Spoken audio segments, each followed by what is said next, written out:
सांगलीत पद्मभूषण डॉक्टर वसंतराव दादा पाटील हे एक विद्यापीठ होते। त्यांचे विचार आजच्या काळातही नव्या पिढीला मार्गदर्शक आहेत असे प्रतिपादन राज्याचे उच्च आणि तंत्र शिक्षण संसदीय कार्यमंत्री तथा जिल्ह्याचे पालकमंत्री चंद्रकांत पाटील यांनी येथे केले। राज्याचे माजी मुख्यमंत्री पद्मभूषण दिवंगत डॉक्टर वसंतराव दादा पाटील यांच्या स्मृतिदिनानिमित्त त्यांच्या स्मृतिस्थळी आयोजित अभिवादन सभेत ते बोलत होते। यावेळी खासदार विशाल पाटील, माजी केंद्रीय राज्यमंत्री प्रतीक पाटील, जिल्हाधिकारी अशोक काकडे, शैलजा पाटील, जयश्री पाटील यांच्यासह शासकीय अधिकारी, पाटील कुटुंबीय आदी उपस्थित होते।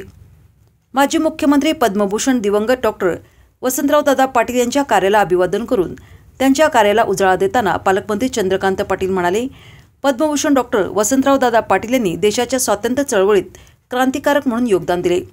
स्वातंत्र्य प्राप्तीनंतर राजकीय भूमिकेत आल्यानंतरही त्यांनी आपली तत्त्वे, मूल्ये जपली।